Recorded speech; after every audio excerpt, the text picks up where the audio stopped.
Queridos irmãos, que a paz do nosso Mestre Jesus esteja conosco neste momento de reflexão.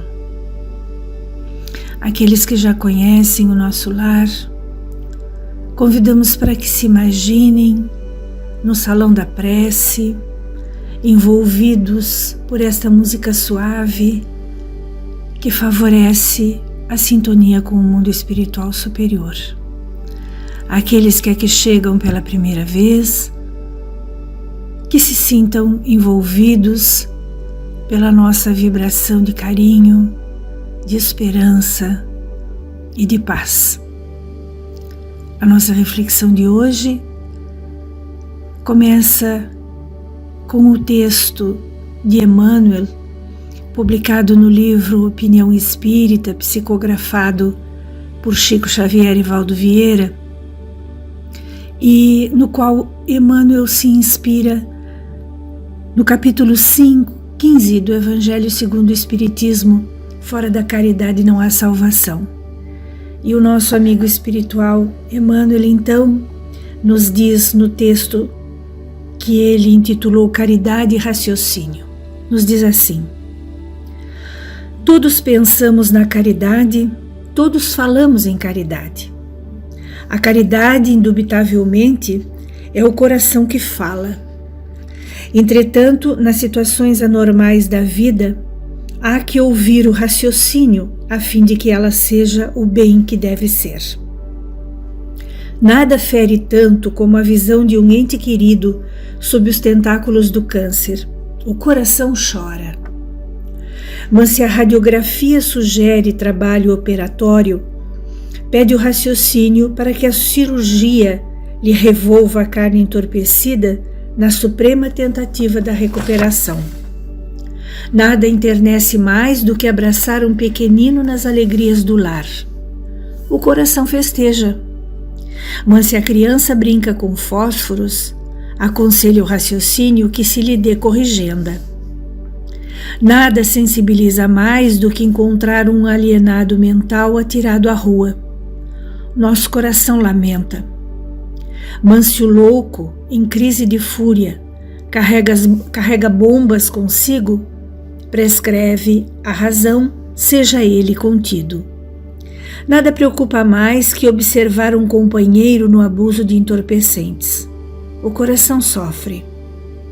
Mas se o irmão vinculado a semelhantes hábitos distribui narcóticos fazendo vítimas, solicita o raciocínio se lhe providencie a necessária segregação para o tratamento preciso.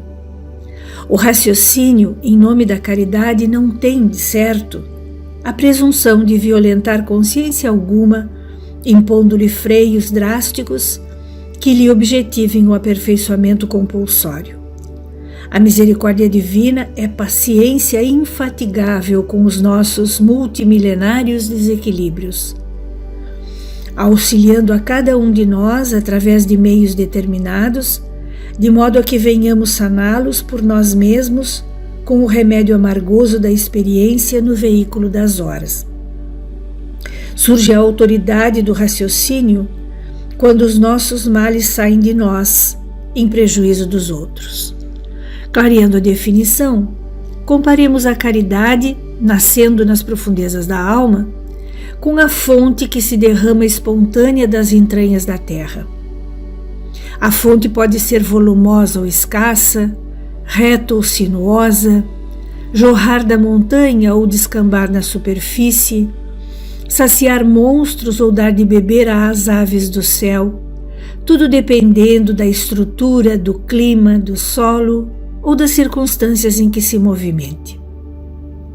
Em qualquer ângulo que se mostre, pode o sentimento louvar-lhe a beleza e exaltar-lhe a utilidade que fertiliza glebas, acalenta vidas, garante lares, multiplica flores e retrata as estrelas. Mas, se nessa ou naquela fonte aparecem culturas de vermes ou bactérias, é necessário que o raciocínio intervenha para que o bem geral lhe impeça o uso. E para o bem geral lhe impeça o uso. Emmanuel nos fala neste texto de vários exemplos, alguns até muito próximos de nós, de como o sofrimento e a dificuldade do nosso semelhante nos sensibiliza o coração.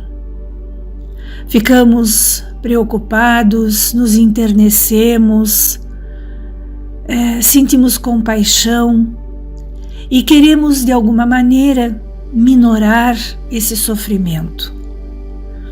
É um movimento espontâneo da nossa alma, do nosso espírito, que procura, através da caridade, aliviar o sofrimento daqueles que partilham conosco.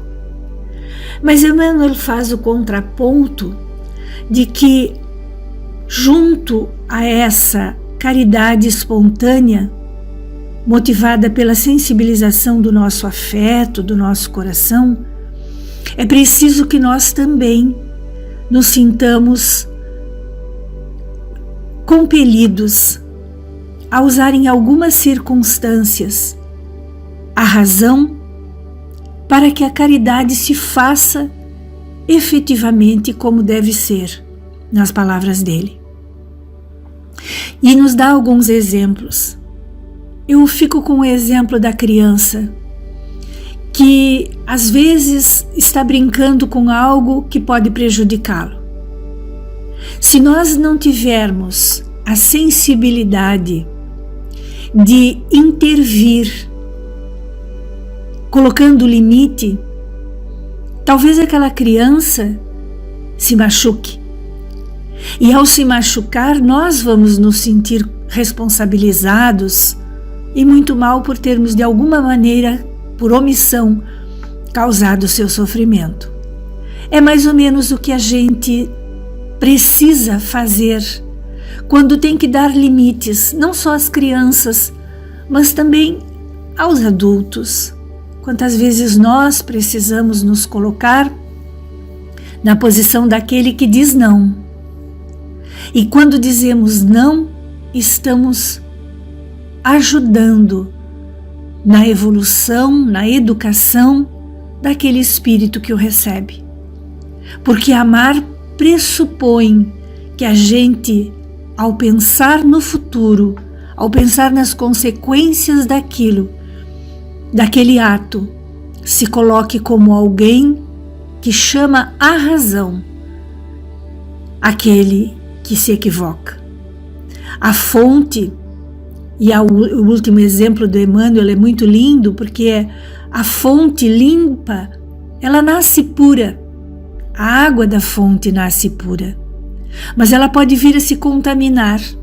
E se ela for contaminada, seja por patógenos, seja por outras circunstâncias, às vezes até pela mão do homem, é preciso que a gente cesse o uso daquela água, até que ela venha a ser tratada e novamente ficar em condições de beneficiar a vida.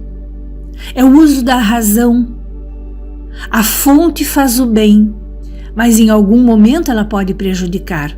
E quando ela pode prejudicar, o uso da razão vem em nosso socorro dizendo: vamos dar um tempo, não vamos fazer assim, é preciso encontrarmos outra forma de agir, é preciso descobrirmos as razões pelas quais isto aconteceu até que possamos novamente nos beneficiarmos da sua água. Então, queridos amigos, que possamos trazer este exemplo para o nosso cotidiano, para a nossa vida e aprendermos com Jesus que é preciso aliarmos ao nosso afeto, ao nosso sentimento mais profundo de solidariedade, de caridade, também a razão, para que o bem que fizermos seja realmente o bem necessário naquele momento para aquele que o recebe. Que a paz deste Mestre Jesus, que nos envolve, que nos fortalece, esteja com cada um de nós. especialmente com aqueles irmãos que lutam neste momento pela sua saúde, por aqueles que trabalham nas linhas de frente do enfrentamento à pandemia. Que a tua paz, Mestre, esteja com todas as famílias que de alguma forma foram atingidas, estão sendo atingidas por este momento tão difícil pelo qual passa a humanidade. Que a tua paz nos fortaleça, nos encoraje, nos dê esperança e que nós possamos ser, onde quer que nos encontremos, multiplicadores da tua paz, repartindo-a com todos aqueles que convivem conosco. Que assim seja.